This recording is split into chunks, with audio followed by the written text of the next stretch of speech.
Hello guys, welcome back to this channel. तो आज मैं ट्रायल पीरियड मूवी को एक्सप्लेन करने वाली हूँ। तो चलिए एक्सप्लेनेशन को स्टार्ट करते हैं। इस मूवी की स्टार्टिंग में हमें एक एना नाम की लड़की को दिखाया जाता है जो कि अपने मामा मामी के साथ रहती है और उसका एक बेटा भी होता है जिसका नाम रोमी होता है। दरअसल एना का डाइवोर्स हो गया था काफी साल पहले, इसीलिए वो अपने मामा मामी के घर में रह रही थी। जो एना के मामा होते हैं उनको ऑनलाइन शॉपिंग का बहुत ज्यादा क्रेज होता है, इसलिए वो डेली डेली कुछ न कुछ ऑर्डर करते ही रहते हैं। और जो एना है वो सिंगल पेरेंट होती है और वो अकेले ही रोमी की परवरिश करती है और एना रोमी को रेडी करके स्कूल के लिए भेज देती है। अब हमें दिखाया जाता है कि रोमी के स्कूल में फादर्स डे मनाया जा रहा होता है, इसीलिए रोमी को अपने फादर के बारे में कुछ लाइंस बोलनी होती है। लेकिन जो रोमी होता है वो स्टेज पर जाके शांति से खड़ा हो जाता है क्योंकि उसके फादर नहीं होते हैं, इसीलिए उसके पास बोलने के लिए कुछ भी नहीं होता है। अब सभी बच्चे रोमी का मजाक बनाने लग जाते हैं। अब जो रोमी होता है वो बहुत ज्यादा उदास हो जाता है और वो घर आने के बाद अपनी मम्मी से अपने पापा के बारे में पूछता है, लेकिन एना के पास उसके सवालों का कोई भी जवाब नहीं होता। और दूसरे साइड हमें एक प्रजापति नाम के आदमी को दिखाया जाता है और जो प्रजापति है वो अपने गाँव से मुंबई में नौकरी की तलाश में आए होते हैं। वो मदद के लिए अपने फूफा जी गजराज राव के पास जाते हैं जो कि एक प्लेसमेंट सेल चलाते हैं। जो प्रजापति है वैसे तो वो एक हिस्ट्री प्रोफेसर है, लेकिन अभी तक उनको कोई भी जॉब नहीं मिली होती है और प्रजापति की फूफा जी बहुत ट्राई करते हैं लेकिन उसको कहीं भी नौकरी नहीं मिलती, इसीलिए वो उससे कुछ दिन के लिए वेट करने के लिए बोलते हैं और यहाँ ऑफिस में ही रहने के लिए बोलते हैं। और दूसरी साइड हमें रोमी को दिखाया जाता है जो कि अपने स्कूल में बच्चों से उनके फादर की स्टोरी सुनने के बाद अपनी मम्मी से अपने पापा के बारे में पूछता है। तो एना उसको बताती है कि तुम्हारे पापा हमें बहुत साल पहले छोड़कर चले गए और वो अब कभी भी वापस नहीं आएंगे। और अगले दिन हमें दिखाया जाता है जो एना के मामा होते हैं वो टीवी पर किसी प्रोडक्ट को देख रहे होते हैं जिसमें वो उस प्रोडक्ट को 30 दिन के लिए ट्रायल पीरियड पर मंगा सकते हैं। अब जो रोमी होता है वो अपने मामा से उस चीज के बारे में पूछता है कि ट्रायल पीरियड क्या होता है। तब उसके मामा रोमी को एक्सप्लेन करते हैं और उसको बताते हैं कि तुम इस साइट से कोई भी चीज 30 दिन के ट्रायल पीरियड पर मंगा सकते हो। अगर तुम्हें पसंद ना आए तो तुम उसको 30 दिन के बाद रिटर्न भी कर सकते हो। जब रोमी ये चीज सुनता है तो वो अपनी मम्मी से कहता है कि हम भी 30 दिन के ट्रायल पीरियड पर पापा को ऑर्डर कर लेते हैं और जब हमें वो पसंद नहीं आएंगे तो हम उनको रिटर्न कर देंगे। अब एना ये बात सुनकर शॉक्ड हो जाती है और रोमी को समझाने की कोशिश करती है, लेकिन जो रोमी है वो किसी की भी बात सुनने के लिए रेडी नहीं था और वो जिद पकड़कर बैठ जाता है। अब एना ये बात अपनी फ्रेंड से शेयर करती है तो उसकी फ्रेंड एना से कहती है कि तुम किसी को पकड़कर क्यों नहीं ले जाती हो और ऐसे इंसान को लेकर जाना जो कि रोमी के साथ बहुत ज्यादा रूड हो, जिसके बाद जो रोमी है वो जिद करना बंद कर देगा और तुम्हारा काम भी हो जाएगा। अब जो एना होती है वो बहुत सारे लोगों का इंटरव्यू लेती है, लेकिन वो जैसे ही उनको 30 दिन का ट्रायल पीरियड के बारे में बताती है तो सभी लोग यहाँ से भाग जाते हैं और उसको कोई भी फादर नहीं मिलते। इसीलिए वो रोमी के मामा और अपने बड़े भाई के साथ गजराज के ऑफिस में जाती है।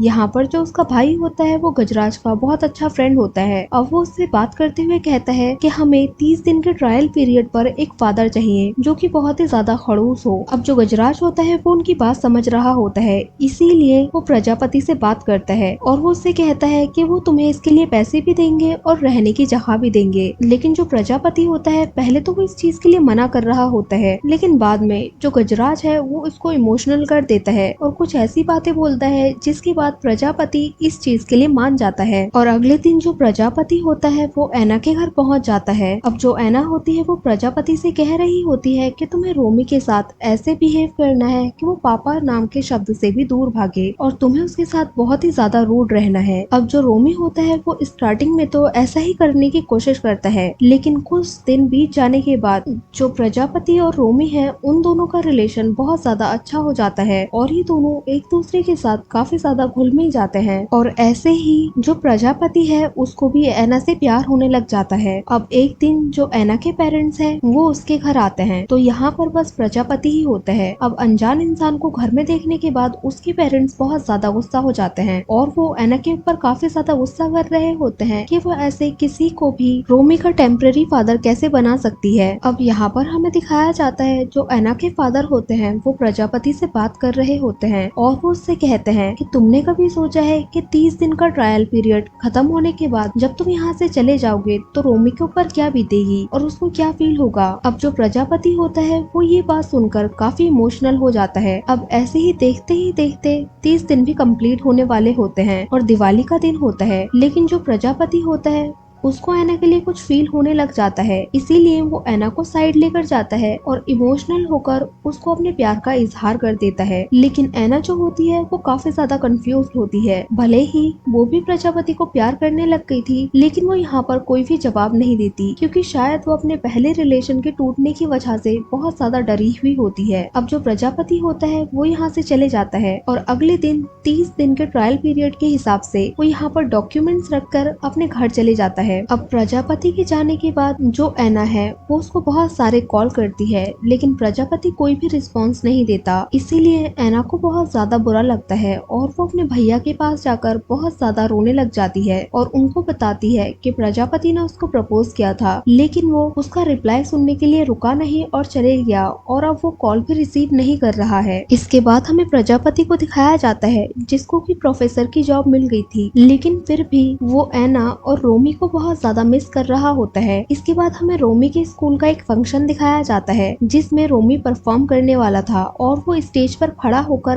अपनी मम्मी को देखता है और उनकी जो बगल की सीट होती है वो खाली होती है और उसने प्रजापति को भी यहाँ पर इनवाइट किया होता है, लेकिन वो नहीं आता तो रोमी बहुत ज्यादा दुखी हो जाता है। लेकिन तभी यहाँ पर प्रजापति आ जाता है और रोमी उसको देखकर बहुत ज्यादा खुश हो जाता है। अब प्रजापति जब ऐना के पास बैठता है तो ऐना भी उसको अपने प्यार का इजहार करती है और इसी तरह से ये तीनों अब एक फैमिली बन जाते हैं और यहीं पर इस मूवी की एंडिंग हो जाती है। तो गाइस हमें कमेंट करके जरूर बताना कि आपको ये मूवी कैसे लगी। अगर अच्छी लगी हो तो लाइक करें, शेयर करें और कमेंट करें और सब्सक्राइब करें इस चैनल को ऐसे ही मजेदार वीडियोस को देखने के लिए। और हाँ, बेल आइकन को दबाना ना भूलें। Thank you for watching guys.